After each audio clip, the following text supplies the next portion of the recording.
Welcome back. This is CBH4K, and I love turn-based games. So much so, in fact, that I play them fairly regularly. One example of this would be XCOM. Now, XCOM is a turn-based strategy game and tactical game, and you have a strategic layer and you have a tactical layer. But I also like another type. Another type is a turn-based party RPG. A party RPG is, for people who don't know, is basically where you recruit a party of people. Now, a party of people basically means a group of people who are working together for a certain goal. And now this changes depending on the game, but overall, recruiting a bunch of strangers who become a sort of a found family or a team that works to save the world or some other lofty goal that they couldn't complete individually. There's so many variations of this, so I decided to give you 5 of them right here. Now, before we begin, I'd like just to first say thank you so much for stopping by. If you could hit the like button, subscribe button, it helps the channel grow a lot. And I'll be always grateful for you, even just watching it. But even more grateful if you hit the like button, subscribe button. Thank you so much. Now, without further ado, let's begin with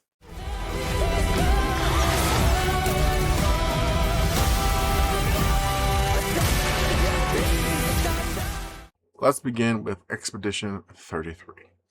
It has been one of my favorite games of last year, and it won Game of the Year. It was kind of controversial at the time, but I think it was a fair win for Expedition 33, as it was a very good game. Did it deserve to win over Kingdom Come Deliverance 2? That's up for the debate. But Expedition 33 is without a doubt one of the best turn-based party RPGs out there. Full disclosure, however, I have not finished the game, but I did play enough to give a bit of a first impression, and this is basically what this video is about, is giving like a first impression of multiple different games to give the audience an idea of what they might want to look at or do a little bit of research in before buying. Expedition 33 is about a group of people who are trying to stop a crazy painter lady from destroying the human race by any means necessary. You are introduced to the characters at the start of the game, but you don't really meet the characters until a little bit later on. There's a certain point where they all break up and go into different directions for a bit, and then you have to sort of recollect them and redouble your efforts to stopping the apocalypse that's coming forth. Now, what makes this game so interesting is that it takes a few twists and turns that you may see coming or you may not see coming. I don't want to spoil too much here, but I did enjoy it. Now, let's move on to the gameplay. It sort of reminds me of the Super Mario Brothers RPG back in the day where you had to time your button presses with attacks to do more damage or to protect yourself from attacks.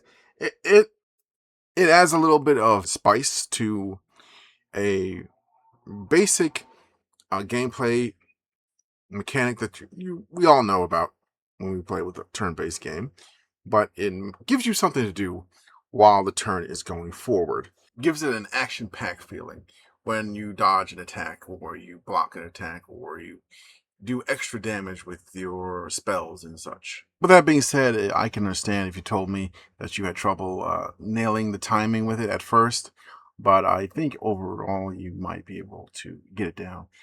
This might put some people off. That's why I'm putting it in the video, to let you know.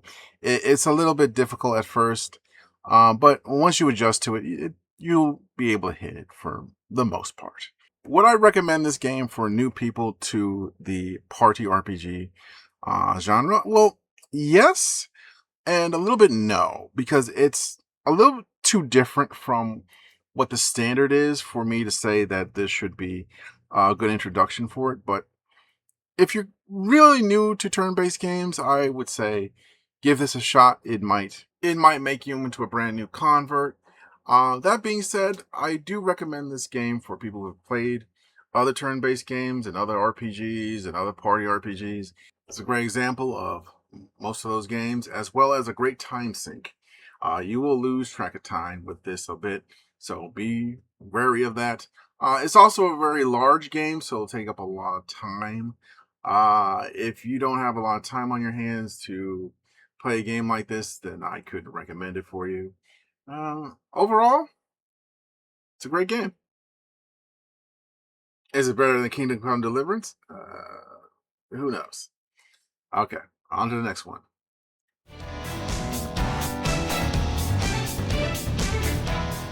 Persona 5 Royale was published by Sega and developed by Atlas. So, this is a JRPG. If you have played the Persona games before, you know what this is about.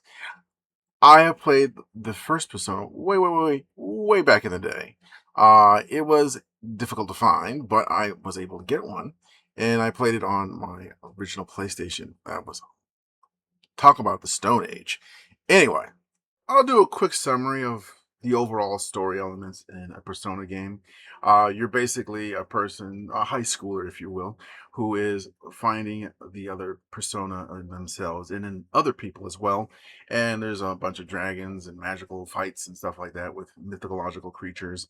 Um, yeah, it's all pretty cool concepts because there is a school reality and then there is another reality that you and your personas and your fellow classmates fight on to basically save people from their own negative emotions, desires, or even the world. It's a very unique franchise. I don't recall any other game franchise quite like it, so or any fictional universe quite like the Persona universe. This game is about you leading a band of thieves, phantom thieves, as you will, who break into people's hearts and steal evil desires from them. Now, what do you mean by all this? Well, it's really complicated. You're gonna have to play the game to really understand what's going on, and even then, you're still not quite sure what's going on. But honestly, I had a lot of fun with it. So the game is part JRPG and part high school sim. Now, you may think those two wouldn't go well together, but surprisingly, they do all right. I enjoyed the high school sim. I also enjoyed the various JRPG mechanics that were mixed in there with it. And in the end, the gameplay and story created a very enjoyable and unique experience that I would recommend for most people to try. I guess in a way you could say the main criticism for this game is that it's so unique, it's hard to compare it to another game or to give another sort of example of a game like this. If you don't like one aspect of the game, like if you don't like JRPGs, but if you like high school sims, or if you like JRPGs but you hate high school sims, then this game might turn you off. But then again, if you try this game, you might find that you like JRPGs, or you might find that you like high school sims, and those two blending together might be your jam, and can make a new fan out of you if you give it a shot. Now, in the combat sections, just like in previous titles, you can get a monster to join you by becoming another persona for you or enhancing your own persona by combining them into one super persona. The problem is you can't do it with any of the other characters. You can only do it with the main character, the character that you name. And the persona switching is kind of integral to the entire series, but I understand why it's adds a level of complexity that was, let's be honest, not really needed for this game. And just having one already was more than enough. So it's more of a forgivable criticism, but it's still a criticism nonetheless. But overall, I don't think it's unfair to say that Persona 5 is probably the best in the series and many people's favorite. And I don't know if it's my favorite because I haven't played the other Personas, but I do like this game. And it's quite big, however, like the other games on this list. And if you don't have the time for it, I understand. But if you do have the time for it, I would strongly recommend you, at the very least, look it up and check it out and see if you like Persona 5 Royale. His followers, who call themselves the Legion, have already seized most of it. But he has vowed to execute my father should the government attempt to intervene. I've wired the money you requested. Please, assemble your team and come meet me on Ernier Island at Corazon Santiago's villa.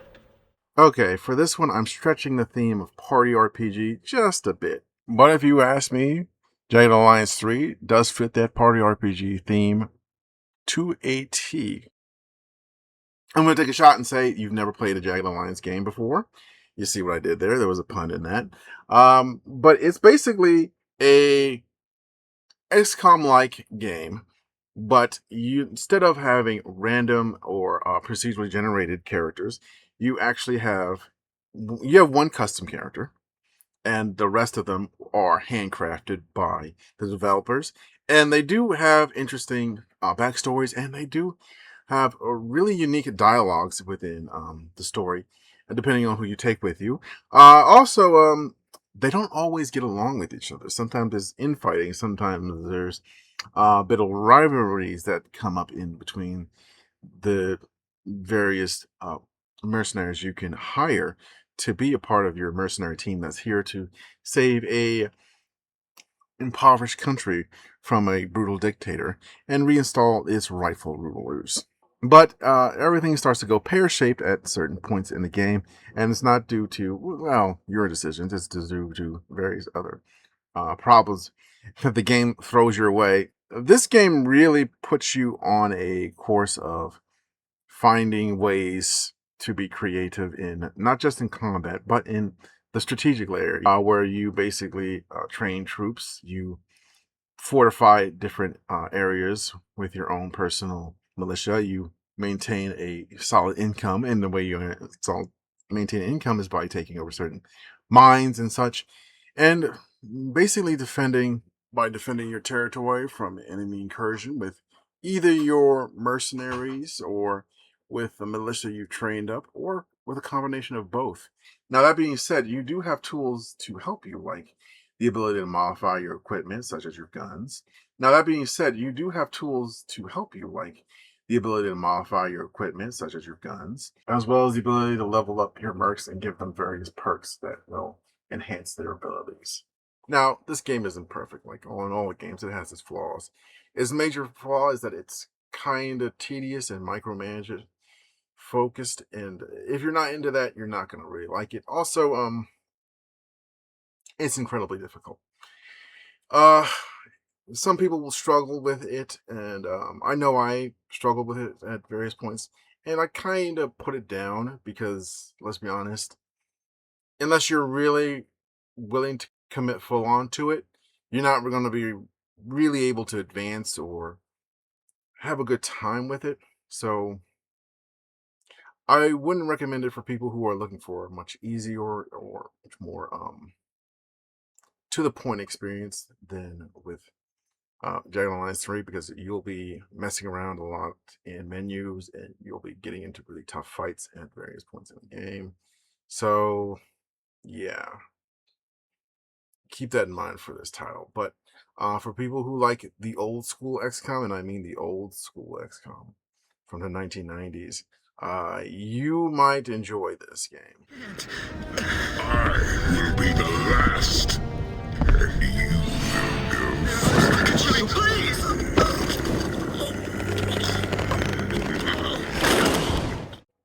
For our next entry, we're going to take a trip back into the past.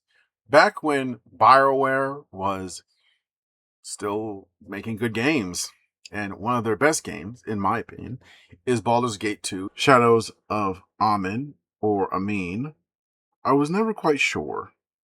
I think we'll go with Amin for this video. I played this a lot when I was a kid. Now that I'm older, I have a much greater appreciation for it, and I think it's probably the best RPG, if not one of the best. It's one of the best RPGs, if not the best RPG ever made. But I never got around to playing the first one until fairly recently. Baldur's Gate Enhanced Edition is a remake of the original Baldur's Gate. It is an updated version of the game. But for the most part, it has been untouched from the original, from what I could see. There has been a few changes, particularly with the D&D rules. Yes, this is a D&D game. More on that later. So it can be run on most machines. It's not that demanding, so most machines should be able to run it nowadays. But you still want to check out your system specs just to make sure that you can play this game. It shouldn't be an issue. Like I said, the enhanced edition has new gameplay additions such as new classes and kits, new companions. I assume most people know what D&D is, but I'll give you a little helping hint. It's basically a type of board game where you play with your friends and you use your imagination a lot, and you have a dungeon master. There's a lot of rules to it. If you have a group of friends, I highly recommend you try it. But if you don't have a group of friends, then you can use Baldur's Gate Enhanced Edition as sort of a mini D&D campaign for your... I do think you'll have a lot of fun with it because, let's be real here, it feeds off of the imagination and creativity of people who play it to make interesting and fun-filled campaigns. I mean, just look pretty much anywhere on the internet for people who do D&D campaigns, and you'll hear all kinds of crazy and out there stories. If you're into statistics and numbers, and so are your friends, then this will be like a party game for you guys. You will love it. You play as a character who's recently been thrust out into the dangerous wild world of the Forgotten Realms. And it is a high fantasy setting, meaning there's going to be lots of wizards, warlocks, vampires, all kinds of crazy mystical things happening. And you're going to have magical swords, armor, and various spells that will help aid you in your upcoming adventures. Now, your companions, they will come in various shapes, sizes, various classes, various races, various abilities. And each one of them has a unique personality that you won't soon forget. I don't want to spoil anything here, but there is one guy who thinks that he's carrying around a giant space hamster. Some of them are very, very wacky, so get ready for that. Also, similar to Jagged Alliance, your party members might not get along with each other. Some of them won't even join unless another companion is already dead. A particular quest. I don't want to get into details of that too. I want this game to surprise you. And it will surprise you, trust me. You can control the level ups of your various companions. It's not easy to make a dud character, but you can totally do it because the rules of this game are very complex. And particularly the main character, because you can design that character from the ground up. Which class, which race, and various other abilities they have. So you might want to look up a guide, or you might want to look up a preset. If you want to go in fresh, that's good, but I might use a guide if I was in your shoes just to have an idea of what I'm doing. This is, of course, if you're brand new to D&D and not really sure of what to do. Well, it's hard to get into this game because of how difficult it is. Once you start to get into it, once you start to play it, you figure out the rules and get past that steep learning curve, you'll have a ton of fun. And then you might even play the other Baldur's Gates in the series. And you might even play Icewind Dale, or even possibly Planescape Torment. There may be even a chance I'll put in videos just like this one. We'll see. This should be good. Marvel's Midnight Suns. So, full disclosure on this game.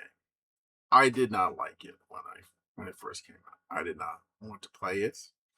And it has to do with the fact that it is from Firaxis. And Firaxis, many people were frustrated because they were not working on a new XCOM game, and I was one of them. Like, why would you make this instead of a new XCOM game? What's the matter with you? Why are you putting Marvel slop out into the world? There's no need for it. There's tons of it already. Now, mind you, on a whim, I decided to play this game just to see how it was. And my resentment started to fade away after a while, bit by bit, once I started to realize what kind of a cool game this is. And what is underneath the hood here is actually quite amazing and impressive. However, it is a bit repetitive in certain spots. So, first thing you should know about this game is that it's kind of dialogue heavy. Now, it's not always going to have a lot of dialogue. There's two aspects of the game. One is where you're socializing with your teammates and your various party members that you will take on missions. A little bit more on missions later. But for the most part, you'll be getting into through these dialogue trees, and these dialogue trees are quite, how do I say this nicely? They're quite predictable. They're nothing too outside of the lines here. They're very much colored inside the lines. I'll put it to you like that. There's no nastiness between characters that's really out over the top. It's sort of, there's some static in certain spots in the game, but that's always quickly resolved. Now, to be fair, being predictable isn't always a bad thing. Sometimes it's a good thing. You don't want a character, say, let's say, Spider-Man, to just start mouthing off to you, dropping f-bombs. Yeah, that would change things up, but at the same time, you don't really want to hear that from Spider-Man. You want to hear Spider-Man say quippy one-liners and stuff like that. Now, you do other things on the grounds besides the boring social aspect of it. You do upgrades to the various departments in your base, like the forge and the training grounds. And you also do some exploring to find secrets in the area to get more items to help enhance your abilities during the combat missions. It's all very XCOM like, but with a few different twists on it. So now that we've talked about what you'll be doing off missions, let's talk about what you'll be doing on missions. On missions, you'll be playing basically a card game. Now, hold on before you leave. Card games can be fun if they're done right. And the presentation is so good here that you really feel the visceral feeling of them landing their attacks and blows. Overall, the mission gameplay is very gratifying. So let's go into greater detail for the mission gameplay. As you already know, this is a turn-based game where you play cards. You get a hand at the start of your turn. You can redraw your current cards to get better cards, or you can move one of your characters once per turn. Now, you're probably thinking that's not very useful, but not necessarily. It depends on the scenario. You can move a character to a different spot, and that character can use an environmental attack. Yes, an environmental attack.